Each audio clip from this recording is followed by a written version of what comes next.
నమస్తే, మీరు చూస్తున్న దేశం కోసం మన రైతు. అయితే ఈరోజు మనం వచ్చేసి ఆక్తరపల్లి విలేజ్, అమన్గల్ మండలం, రంగారెడ్డి డిస్టిక్. అయితే సారు మనకు రిటైర్డ్ టీచర్ గారు యాదగిరి రెడ్డి గారు. సార్ ఇక్కడ దాదాపు ఒక 8.5 ఎకరాల్లో మరి వరి సాగుని చేస్తుంటారు. ఈ వరి సాగు వివరాలు మరి వారిని అడిగి తెలుసుకునే ప్రయత్నం చేద్దాం. ఓకే సార్, నమస్తే. సార్ సార్ అంటే మీరు ఒక టీచర్గా మామూలుగా ఎన్ని సంవత్సరాలు చేసి ఉంటారు సార్? వ్యవసాయం టీచర్గా 33 సంవత్సరాలు చేశారు. ఎప్పుడు రిటైర్డ్ అయ్యారు సార్? 2003 రిటైర్డ్ అయ్యారు. మళ్ళీ అప్పటి నుంచి వ్యవసాయం చేస్తాను సార్. ఈ వ్యవసాయంలో మీరు మామూలుగా వరి పండిస్తారా సార్? ఒక వరి వేస్తుంటారు. అంటే ఈ సంవత్సరంలో ఎన్ని పంటలు వేస్తారు సార్? ఒకటే పంట ఇది. అంటే సంవత్సరం ఒకటే పంట పండిస్తారు? ఒకటే పంట. ఇంకా నాకు వేరే పొలం ఉంది, అక్కడ ఇంకో పంట. ఓ పంట ఇక్కడ, ఓ పంట అక్కడ. వానకాలం ఇక్కడ, యాసింగి అక్కడ. సార్ అంటే ఇప్పుడు చాలా మంది సంవత్సరంలో 2 పంటలు పండిస్తుంటారు. అంటే మీరు ఒక్కటే పండిస్తారు సార్? అంటే ఎరువులు, పశువులు లేవు సార్. దాంట్లో నిసారం అయ్యింది పొలం. Okay okay. పంటకు ఒకసారి, ఏడాదికి ఒకసారి పంట పండిస్తాం. ఓకే, మిగతాది గ్యాప్ వదిలేస్తారు. Okay sir. అంటే మీరు ఈ సాగు విధానంలో ఒక 8.5 ఎకరాల్లో ఈ సంవత్సరం ఎలాంటి రకాలు ఎంచుకున్నారు సార్? ఆర్ఎన్ఆర్. అంటే ఇది సన్నదా దొడ్డు సార్? సన్న రకం సార్. అంటే మీరు ఎప్పుడు ఈ సీజన్లో ఆర్ఎన్ఆర్ వేస్తుంటారా, లేకపోతే ఇది వానాకాలంలో? వానాకాలంలో బీపీటీ అలికేది, దానికి తెగులు వస్తున్నది. ఓకే. ఆ సీడు ఫెయిల్ అయ్యింది, అందుకోసానికి ఈ సంవత్సరం ఇది వేసిన.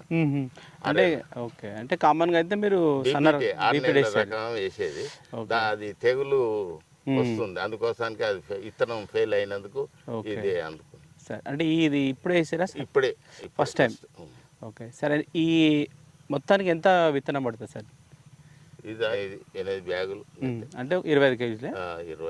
30 కేజీలే మొత్తం. వాళ్ళు ఆంధ్ర వాళ్ళు వచ్చి నాటిరు. మా ఇక్కడ వాళ్ళు నాటారు, ఆంధ్ర వాళ్ళు వచ్చిండ్రు, ఎకరం లెక్క నాటిరు. వాళ్ళే పీక్కుని వాళ్ళే నాటిరు ఆంధ్ర వాళ్ళు. మా ఇక్కడ తెలంగాణ నుంచి కాదు. అచ్చా. ఓకే. అంటే మనకు లేడీస్ వస్తారా? లేడీస్ జెంట్స్ ఇద్దరు కలిసి వస్తారు. జెంట్స్ ఏమో వరి వేస్తారు, లేడీస్ ఏమో నాటుతారు. అచ్చా. అంటే మన ఏరియాలో ఏంటంటే కూలీల కొరత ఎక్కువ. సరే, ఇప్పుడు వాళ్ళు ఎంత తీసుకుంటారు సార్ ఎకరాకి? మళ్ళీ ఎకరానికి ఇంట్లో బ్రోకర్ ఉంటాడు, ఆ బ్రోకర్ కమిషన్ తీసుకుంటాడు. వాళ్ళకి గిట్టుబాటు అయ్యేది 6,500 ఎకరానికి. ఓకే.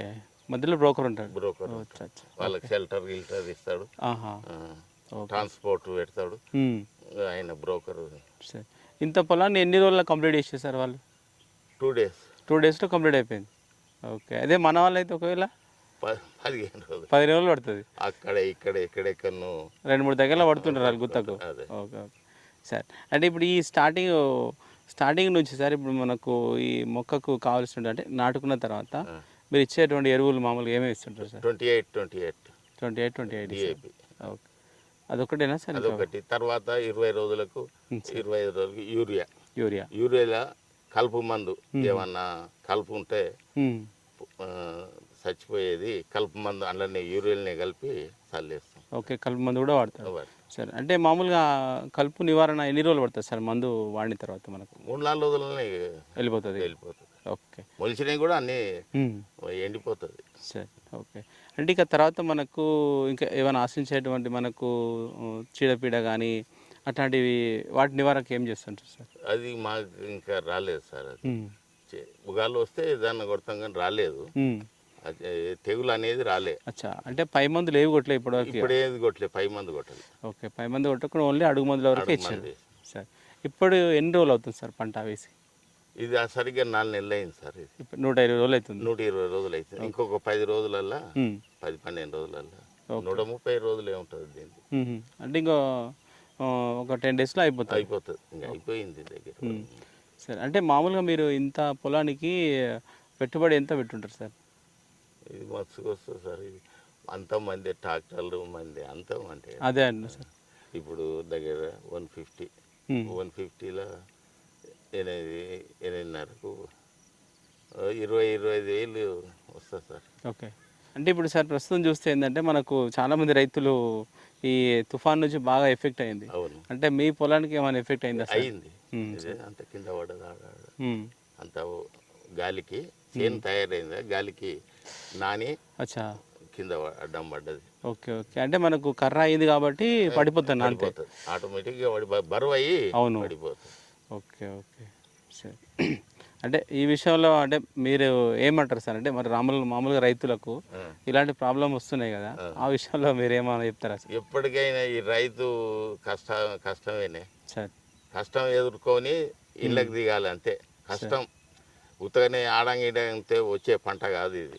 కష్టపడ చంటి పిల్లలు ఎట్లనో అట్లా కాపాడుకుంటుంటే కొనకు మళ్ళీ ప్రకృతి సహకరించాలి. Sir okay sir. అంటే ఇప్పుడు మీరు సన్న రకాలు పండించినప్పుడు అవి మీరు మామూలుగా అమ్మితే ఏ రేట్లు వస్తుండే సార్?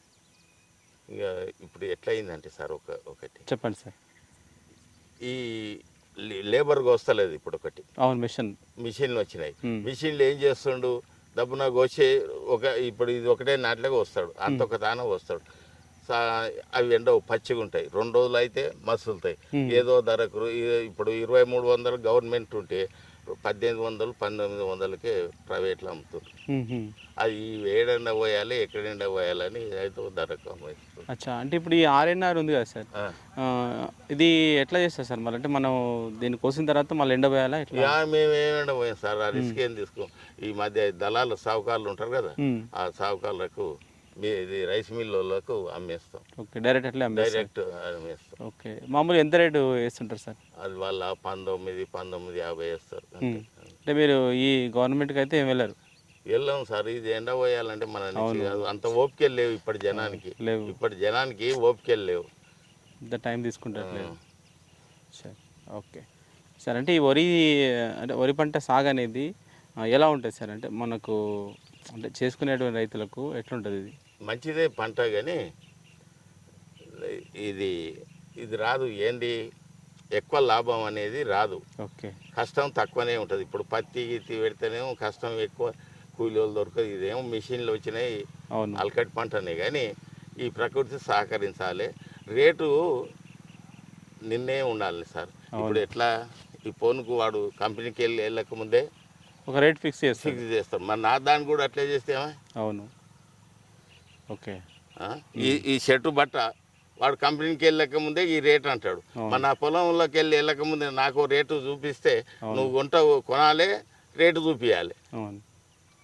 ఓకే, అంటే ఒకవేళ డైరెక్ట్ మనం అంటే కొంచెం పచ్చిగా ఉన్నా కానీ కొంచెం కొనేటట్లు ఉండాలి. కొంటారు, వాళ్ళ దగ్గర పెద్ద ఇవి ఉంటాయి కదా సార్, ప్లాట్ఫారాలు ఉంటాయి. అవునవును, రైస్ మిల్ల దగ్గర ప్లాట్ఫారం వాళ్ళు ఒకటే నాడు ఇవన్నీ ఒకటే నాడు ఎండ పోసుకుంటారు. ఇక్కడ ఆ వసతి లేదు కదా ఎండ పోసుకుని. అవును, సరే సార్. ఒకసారి అయితే అంటే మనకు చూడండి, ఈ వయసులో కూడా దాదాపు ఒక 8.5 ఎకరాల్లో మనకు వరి పంట సాగు చేస్తున్నారు. అంటే వారు మెయిన్ ఉద్దేశం ఏంటంటే రైతుల పంట అనేది ఒక నిర్ణయమైనటువంటి రేటు కనుక ఉంటేనే కొంచెం బెనిఫిషియల్గా ఉంటుంది అని చెప్తున్నారు. ఓకే, ఇది వీడియో చూసినట్లయితే లైక్ చేయండి, షేర్ చేయండి, కామెంట్ చేయండి. సరే సార్.